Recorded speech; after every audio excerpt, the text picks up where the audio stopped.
Now I'm in Sigulda in Latvia and walking down to Gauja River.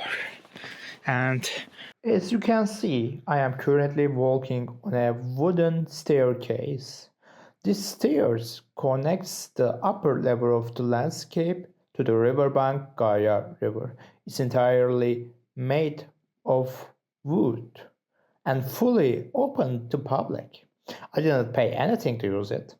Here inside the national park and surrounded by forests, this infrastructure is simply thereby ready to use.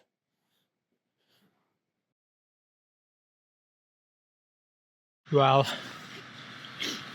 the ladders bring me down to a bridge next to the Gauja River, and you can see there's a building over there, and there's a cable car, and you can see the great view.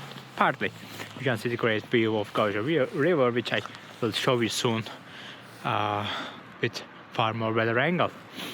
And I hope that we will also use that cable car. Here it is, Gauja. I hope to pronounce it correctly. And you see that there are many cars. Probably they will use that hiking roads and other public spaces in over there. Now let me explain why I am here. As you can see, I am standing in an open area, a historical landscape that also functions as a recreational space. It's a high quality public environment.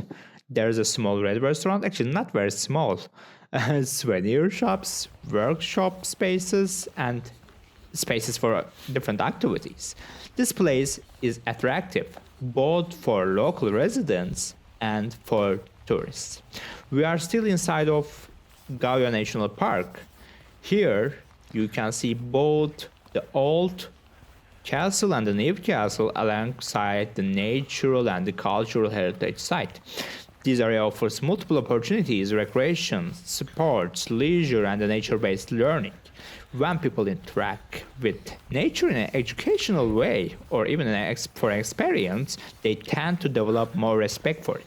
They learn how nature works and why it matters. But all of these requires something very concrete. It requires public good and financing. Just like the wooden staircase I showed earlier, the wooden structure you see here and the staff who maintain them need money. Nature is needed to research, protect, and manage, right?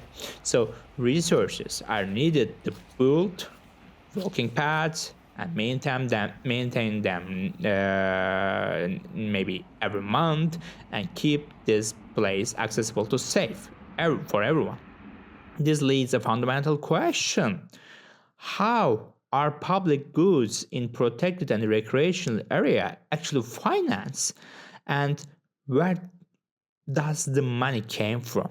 This question is crucial in Northern Europe, where access to nature is a universal right and free. Now I'm in the old castle. You can see the new castle. And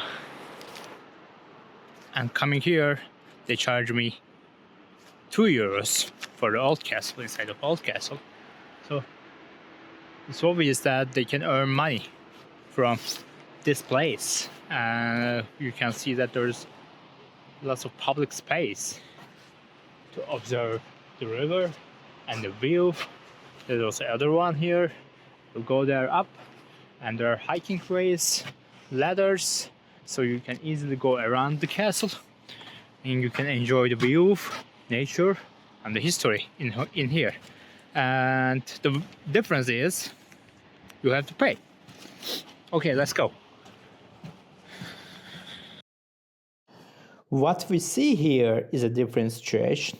Because the old castle area is classified as a museum, access to it can be charged visitors by a ticket, enter the site, and this creates revenue.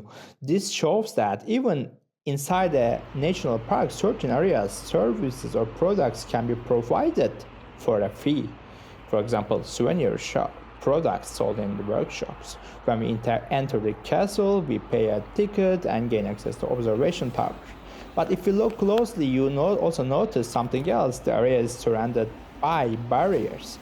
Even though some parts are broken, the intention is clear to to control the access. This brings us to another key concept, accessibility or open access. If a place is ticketed, it needs to be enclosed. Otherwise, people can freely enter without paying. People live here, move through this landscape, and enter them as a part of daily life. At the same time, you can see the dedicated observation tower. Look at platforms made of wood. There are benches, tables, and carefully designed places. They are well maintained and clearly intended for people to spend time, rest, and observe the nature. What's the source of the money, which is funding all the maintenance and fixing and taking care of this place? And I see that there are various people working there for cleaning, for ticketing, for tourist information. So, of course, the government have to say salary for them. So the question is, what's the source? What's the mechanism? Which mechanism is funding that all this place? Of course, if I was a prince of that castle, I can fund that all these workers on this place, but obviously I am not. Oh, by the way, even I was the prince and the owner of this castle, I should find the money from someone else, right? Because I won't be working, I won't be sitting the castle all day, maybe trading. So probably I will be taxing the people who live in my land.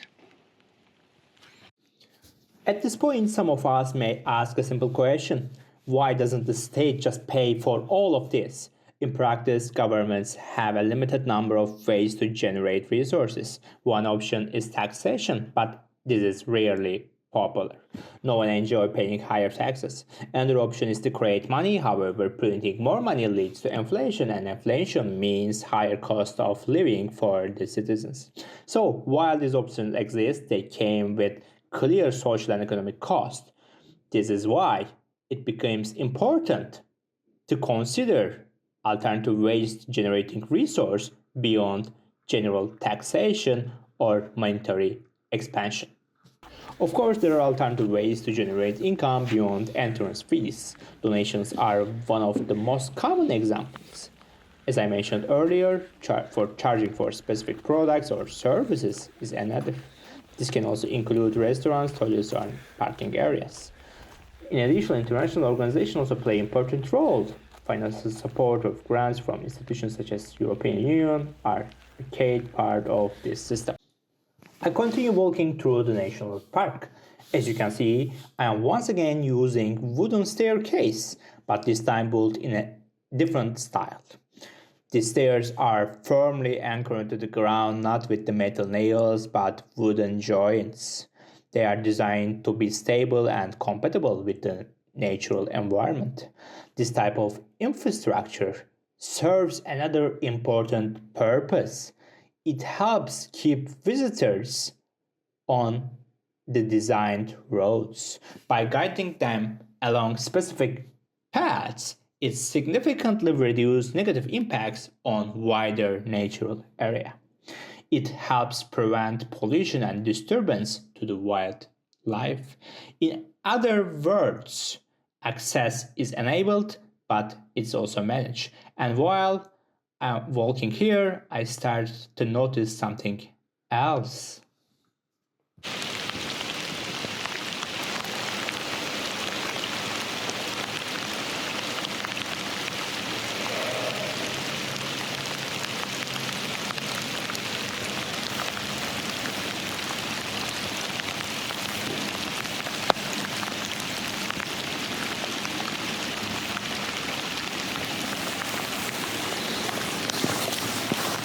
I hope you are hearing the sound.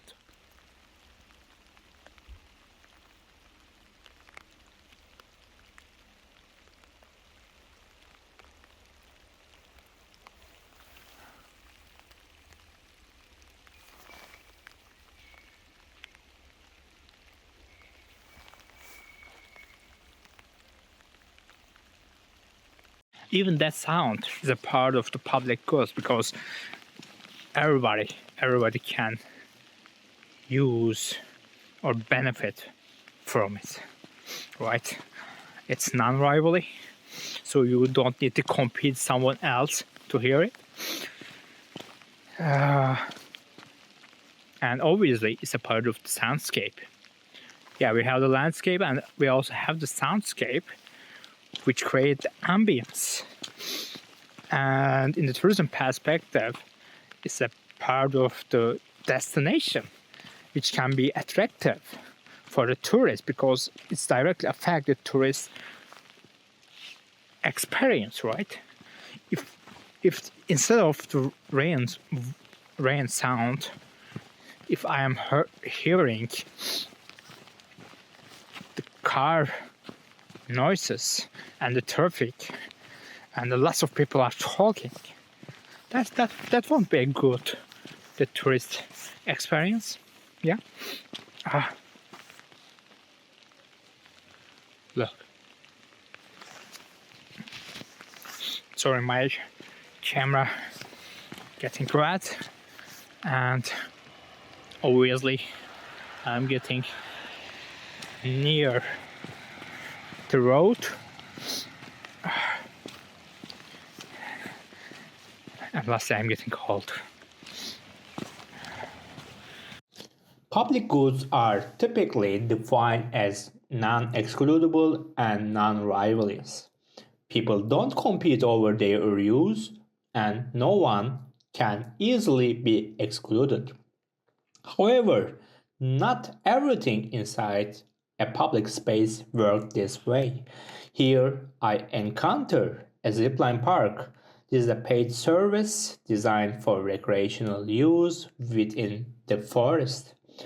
So, even inside protected areas, which are public goods, some activities are private and financed through users' fee. Nature remains open, but specific services are not.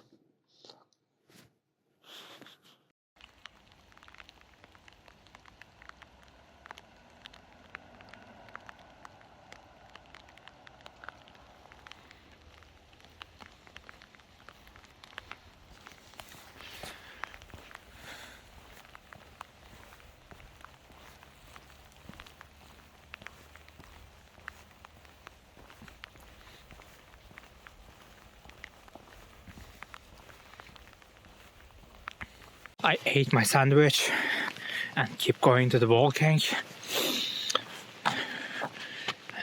I'm down next to the riverbank.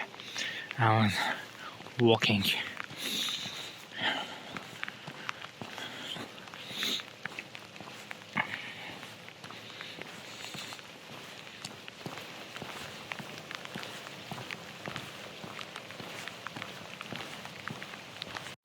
At the end of the day, this PhD explores how public goods in protected and recreational areas are financed. It asks how open access to nature can be sustained while conservation and infrastructure still require funding.